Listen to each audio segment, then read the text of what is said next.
Hey guys, in this video I'm going to show you how to add environmental variable in Vercel. If you find this video helpful, please consider to like this video and subscribe to my channel. In saying that, let's just jump straight into the video. Okay, so first step is to head on to vercel.com and sign into your account. Now once we've done that, we want to go ahead and click onto our projects and choose the project where you'd like to add that environmental variable in. So for example, I want to use this tiny tails track. I want to click onto it like so.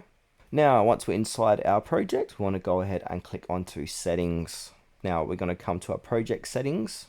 Now, on the left-hand side, we've got different tabs. You're going to notice the environmental variables here. So to the right here, we can see environmental variables. So in order to provide your deployment environment variables at build and runtime, you may enter them right here for the environment of your choice. So a new deployment is required for your changes to take effect. So we can go ahead and create a new variable here.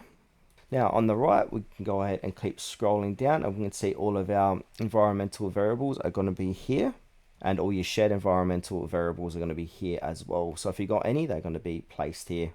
Now in order to add that new environmental variable, we want to go ahead and make sure we uncreate new.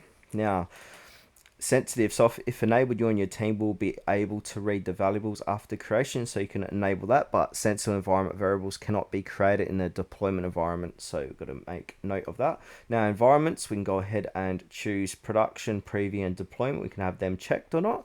Now from here, we want to put in your client key with the value, also a note here, and then from here we can import the .env or paste the .env contents above.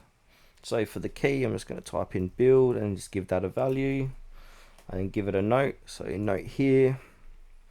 Now we can go ahead and click on save. And then from here, it's going to say added environmental successfully. A new deployment is needed for changes to take effect. So now you can see that the environment variable is here. So they're all going to be put in here. Now if you want to go ahead and remove it, you can click onto it. We can edit it as well and remove.